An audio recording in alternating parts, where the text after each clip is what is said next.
Hi there, in this video I'm going to discuss the compound angle formulae. So here goes. So let me title this compound angle formulae. Right, let's get a red pen and a ruler, underline this. So let me first write down the compound angle formulae. So in general, so number one, for sine A plus or minus B, and that has the form sine A cos B plus or minus cos A sine B. Okay, so that is the compound angle formula for sine. Number two, cos A plus or minus B, and that has the form cos A cos B minus or plus, okay, sine A sine B. So for the compound angle formulae for cos, we have plus or minus on the left hand side, but it's minus or plus on the right hand side, meaning cos A plus B is cos A cos B minus sine A sine B, and cos A minus B, that is cos A cos B plus sine A sine B. Okay, and finally number three, tan A plus or minus B, that has the form tan A plus or minus tan B divided by 1 minus or plus tan A tan B. Okay, so here's the compound angle formulae, and let me show you how this is applied to solve trigonometric equations. Okay, so let me take an example to show you how it's applied. So I'm going to show you how to apply the compound angle formulae in two instances. So in the first instance, so example number one, question is to solve the following trigonometric equations.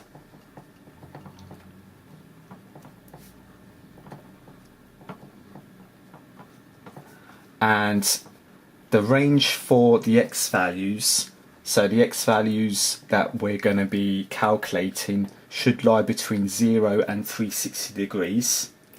And for the first one, so let me call this part A, we're going to solve sine x cos 15 degrees plus cos x sine 15 degrees, and that's equal to 0.4. Okay, so in order to solve such an equation, what we need to do is we need to look at the left hand side of this equation, so sine x cos 15 plus cos x sine 15, and then we need to go back to the compound angle formulae and look on the right hand side of the compound angle formulae and choose one of these identities which is similar to what we have on the left. So we have sine x cos 15 plus cos x sine 15. So if I look specifically at number one, the formulae for sine A plus or minus B, I have a sine A cos B. So remember, according to our question on the left, sine x cos 15 plus cos A sine B. So what I'm trying to put across is the left hand side of our equation in question is similar to the right hand side for the formula sine A plus B.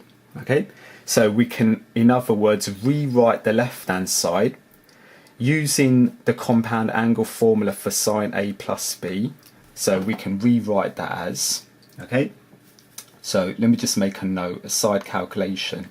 So we're going to be using the fact that sine A plus B, and that has the form sine A cos B, okay, and the plus on the left relates to a plus on the right, so plus cos A sine B, So we're going to use this identity to rewrite the left hand side, okay, as sine of, now RA is x by comparison, so looking at these two rather, A is x plus, and B, so by comparison B is 15 degrees. So we could rewrite the left hand side of this equation by comparing these terms to what we have on the left hand side of this equation. So if I compare these two terms here, we can note that A is x, so let me use a red pen to highlight that fact, and we could also note that B by comparison is 15 degrees. Okay, it doesn't matter whether you compare these two to these two or these two to these two here. The fact is A is going to be A is going to be x rather still, and B is going to be 15 degrees. Yeah. So using the fact that A is x and B is 15, if we replace that on the left hand side of the identity, we could rewrite the left hand side in total as sine x plus 15, and that's equal to 0.4. Okay, so I'm going to call that step number 1. Now once you've done that, go to the next step, so I'll call this step number 2. So step number 2 is to actually solve this trigonometric equation, and remember in a previous video I said that if the angle here is not x only or theta only, use a substitution. So what I'm trying to say is my angle here is not x only, it's an x plus 15, so I use the letter t, so small t, and I'm going to let t equal the angle x plus 15.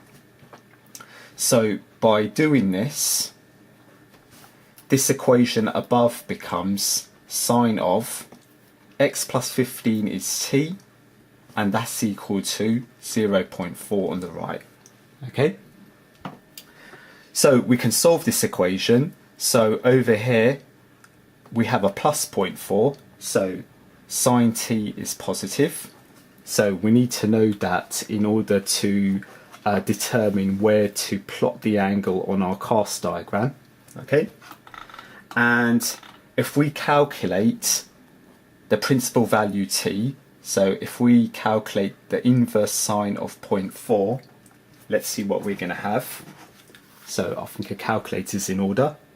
So if I calculate the inverse sine of 0.4, we should have 23.6 degrees. Okay, so this is our principal value.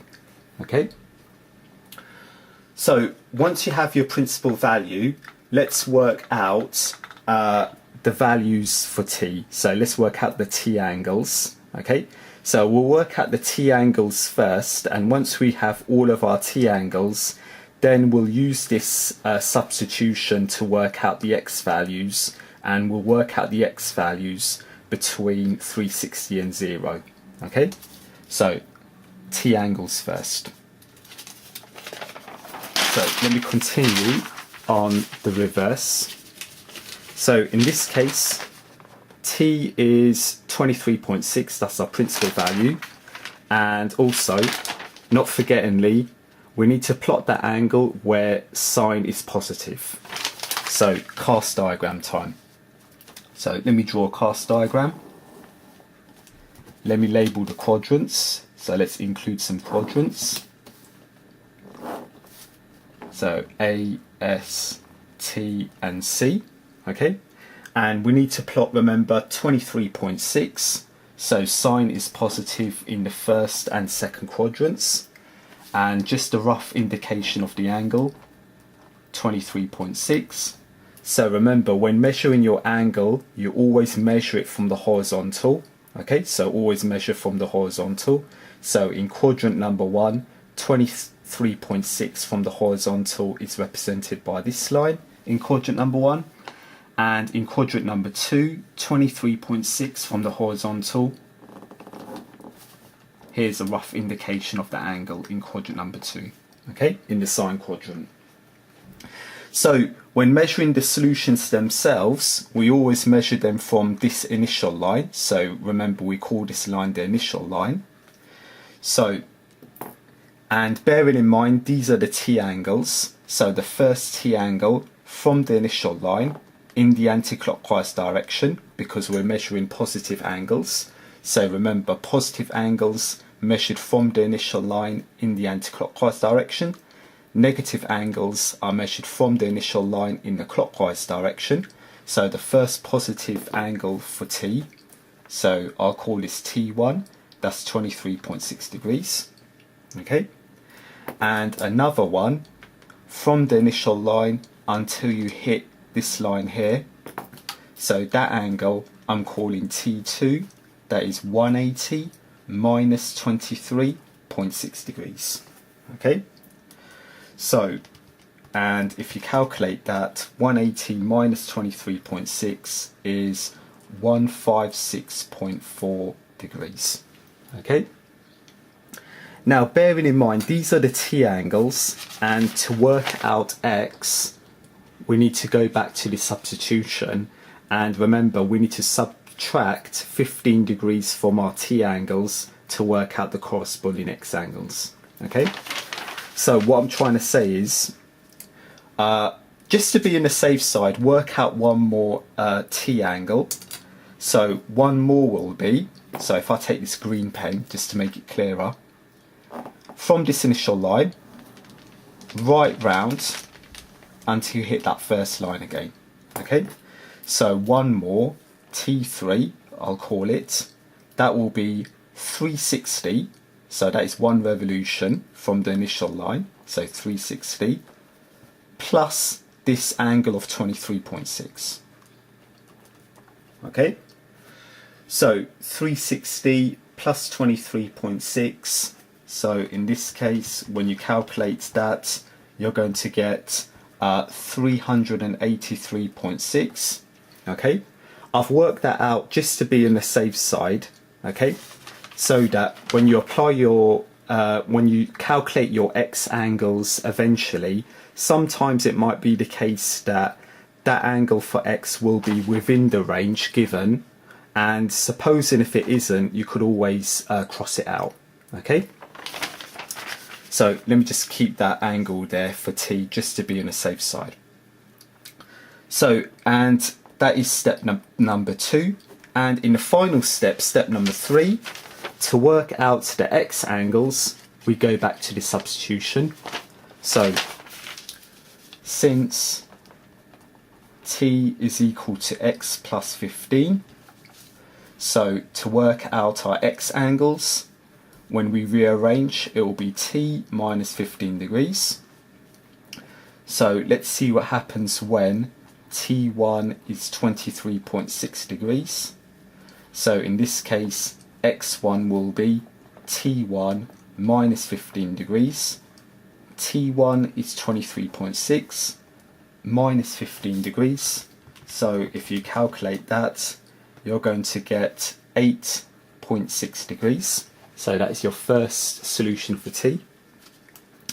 And let's check the next solution. So T2. So T2, 156.4 degrees. So therefore X2 will be T2 minus 15 degrees. So we're using a substitution here. So T2 is 156.4 minus 15 degrees. So 156.4 minus 15 degrees, that will give you 141.4 degrees.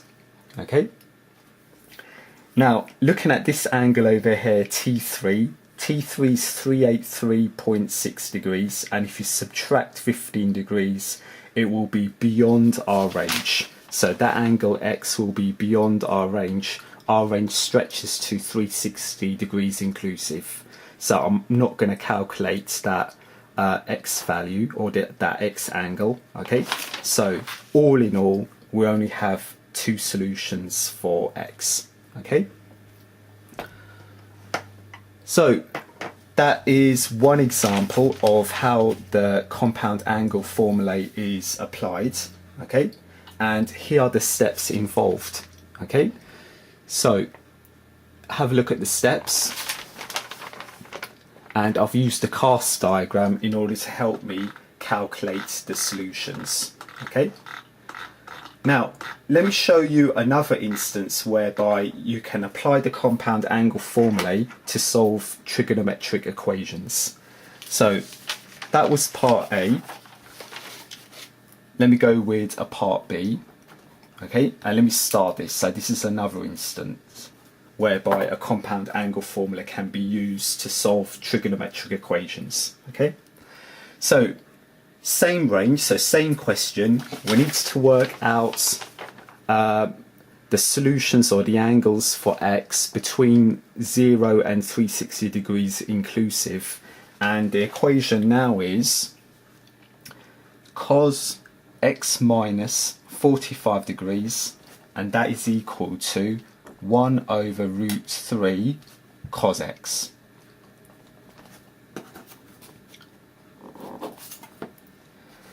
So in the previous example, we used the compound angle formulae to rewrite the left-hand side of this equation, okay, into its corresponding form.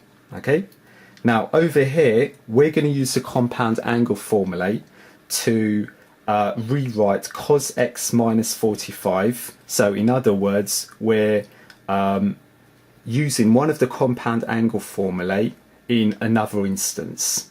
So we're going to be using cos A minus B, and cos A minus B, remember, is cos A cos B plus sin A sin B, in order to solve this equation in another instance. Okay, so step number one, let me make a note. So we're going to be using, so by using cos A minus B, so since we have cos x minus 45, we're going to be using cos A minus B, and cos A minus B is cos A cos B plus, so be careful, the minus on the left of the cos compound angle formulae relates to the plus on the right, so sin A sin B. So by comparison, if I compare cos A minus B to cos x minus 45, A is x by comparison, and B is 45 degrees. So let me note that down. So A, x, B, 45 degrees. And if I replace A and B into the right hand form of the identity, we're going to have cos A, so A is x, so cos x, cos B, B is 45, so cos 45, plus, so plus sin A, and A is x, sin B, and B is 45. And that is equal to 1 over square root of 3 cos x on the right hand side. Okay, so that should be 45 degrees. Yep. Now, cos 45 and sin 45 are standard results. They both equal 1 over square root of 2 or square root of 2 over 2. Okay, so I'm going to use those standard results. So I'm going to have cos x, cos 45 is 1 over root 2 plus sin x, and sin 45 is also 1 over root 2. That's equal to 1 over root 3 cos x. Okay, and over here what I'm going to do is I'm going to, okay, so let me call this step number 2, the application of the identity. So step number 1 is selecting the identity that you're going to use. What I'm going to do is over here, as part of step number 2, I'm going to take my sine x terms to one side of the equation and carry my cos x terms to the opposite side of the equation. And I'll explain my reasoning for that very soon. So if I leave the sine x term on the left, I'm going to have 1 over root 2 sine x on the left. And if I bring all of the cos terms to the right, I'll have 1 over root 3 cos x, which is currently on the right, okay, minus, and if I take this term to the right hand side, so minus 1 over root 2 cos x on the right, okay. Now, I'm going to take a common factor of cos x on the right hand side. So on the left hand side, it's 1 over root 2 sine x. On the right hand side, if I take a common factor of cos x, I'm left with 1 over root 3 minus 1 over root 2. Now, the reason for me bringing the sine x terms to one side and the cos x terms to the opposite side is because you can divide both sides by cos in order to create an equation for tan.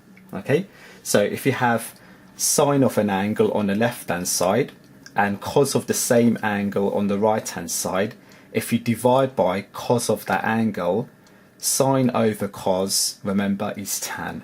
Okay, so in this case, since sine x over cos x is equal to tan x, so since that's the case, if I divide both sides by cos x, okay, we're going to have 1 over root 2, okay, sine divided by cos is tan, so 1 over root 2 tan x, that is equal to, and cos x divided by cos x is 1, so therefore you'll have 1 over root 3 minus 1 over root 2 on the right hand side. Okay, so now let me just rearrange for tan x. So let me get rid of the 1 over root 2. So if I multiply throughout by root 2, I'm going to have tan x is equal to root 2 multiplied by 1 over root 3 minus 1 over root 2. Okay,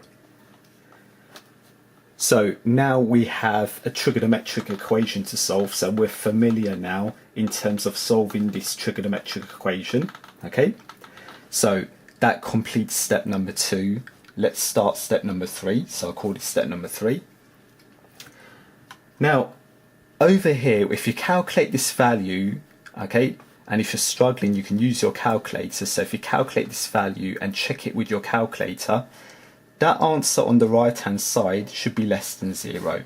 So that is important, okay? That's important because we need to plot the solution where tan is negative, okay? So let's work out the principal value. So in this case, x will be, when you come to this stage over here, ignore the negative sign here when calculating your principal value. So if you ignore the negative sign over here, you should get 10.4 degrees. So ignore the negative sign here and then do the inverse tan of the positive value here. And you should have 10.4 degrees or thereabouts. So we need to plot 10.4 where tan is negative. Okay, so let's plot that angle on our cast diagram. So angles are measured from the horizontal, so in the second quadrant, 10.4 degrees, roughly indicated by this line in quadrant number 2, and in quadrant number 4, 10.4 degrees, just a rough indication. From the horizontal, here's 10.4 in quadrant number 4, okay? So let me just repeat again. Remember what I said in an earlier video, ignore the negative sign here and then do an inverse tan of the positive value for this, okay? And that is how you would work out the principal value and then plot that principal value where tan is negative from here, Okay, so I did that on my cast diagram. And now we're ready to work out the solutions for x in this case, where the range, so going back to the question, the range for x lies between 360 and 0 inclusive. So bear that in mind. So if we continue, so I'm going to call the first solution x1. So using a red pen, remember we measure the solutions from the initial line. Since we're measuring positive solutions, we measure it from the initial line in the anti-clockwise direction. So from the anti-clockwise direction until we hit that first line, it will be the angle in the straight line 180 minus the 10.4. Okay, so in this case, 180 minus 10.4, if you calculate that, that is 169.6 degrees. Okay, so that is the first value, or the first solution for the angle for x. The next solution for the angle x, I'll call that x2. Measured from the initial line here, in the anti-clockwise direction, since we want a positive angle, until we hit that second line.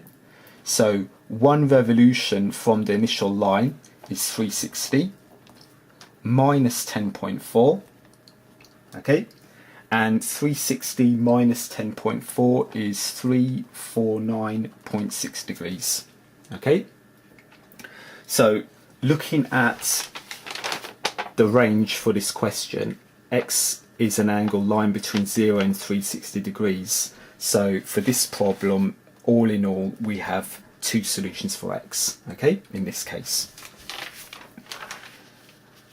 So that completes that example, and here are the steps involved in order to use the compound angle formulae in another instant. So we use the compound angle formulae here in the sense to go forwards, okay, with the identity, and in the previous example in part A, we use the compound angle formulae in the sense to go backwards, okay, to the form sine A plus B in this case. So that ends the examples, and that also ends the video, sadly. So I hope you enjoyed this video. If you enjoyed this video, clicking the like button is very appreciated,